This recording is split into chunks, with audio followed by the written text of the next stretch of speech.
défenseur. Mais la passe a été bloquée par Ouellet. Quelle mise en échec de Chagnon à son endroit. Lemay vient de visiter. Et Chagnon jette les gants, mais Lemay, lui, les a conservés. Voyons voir comment les officiels vont appliquer le tout. Mais immédiatement, Lemay est venu visiter le capitaine du bataillon. Et Chagnon était prêt.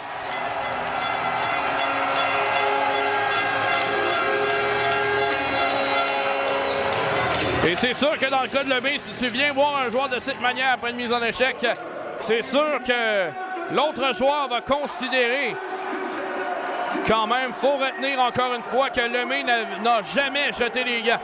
Et ça serait intéressant de voir comment les officiels vont l'appliquer. Parce qu'on sait que d'une soirée à l'autre, c'est rarement appliqué de la même manière. On voit là, la séquence. Mise en échec légèrement tardive de la part de Chagnon. Lemay est venu le visiter. Immédiatement, Chagnon, lui, a considéré que c'était une invitation. Et les gars ont tombé.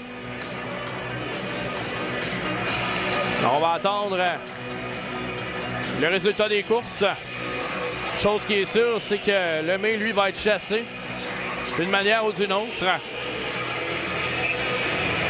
Et ça sera 5 contre 4 avec un avantage numérique pour les Marquis.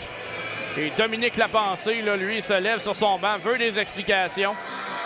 Est-ce que la pénalité pour une mise en échec tardive? Est-ce que c'est pour instigateur? Et si c'est pour instigateur, c'est quand même surprenant dans le sens où Lemay a été visiter Chagnon.